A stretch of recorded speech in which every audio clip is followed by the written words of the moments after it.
ఏమైంది? కీర్తి కీర్తి నొప్పిగా ఉంది. అసలు ఈ టైంలో నువ్వెందుకు వచ్చావు కీర్తి? అంటే ఏంటి నీ ఉద్దేశం? నా చెల్లెలు టైం చూసుకొని రావాలా?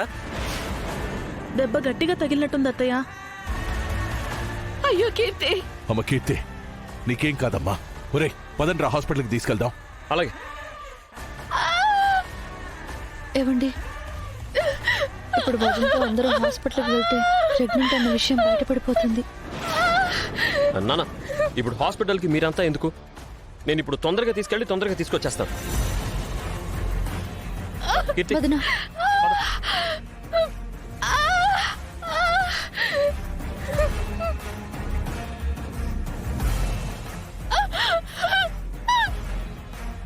అరే సిద్ధు, నేను వస్తాను రా.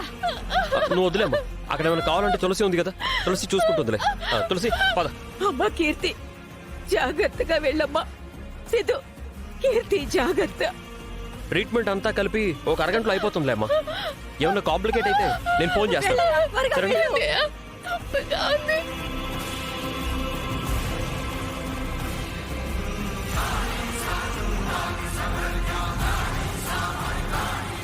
ఊరుకోండి అత్తయ్య, కీర్తికి ఏం కాదు.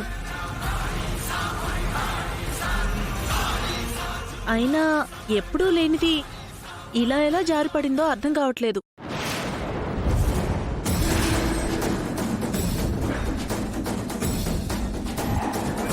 అంటే ఈ మధ్య పాపం కీర్తి బాధలో ఉంటుంది కదా, జరిగిందే ఆలోచిస్తూ పరధ్యానంగా నడుచుంటుంది. స్లిప్ అయి పడిపోయింది. ఎంత పచ్చేసావమ్మా. సారీ మామయ్య, ఇలా జరుగుతుందని అనుకోలేదు.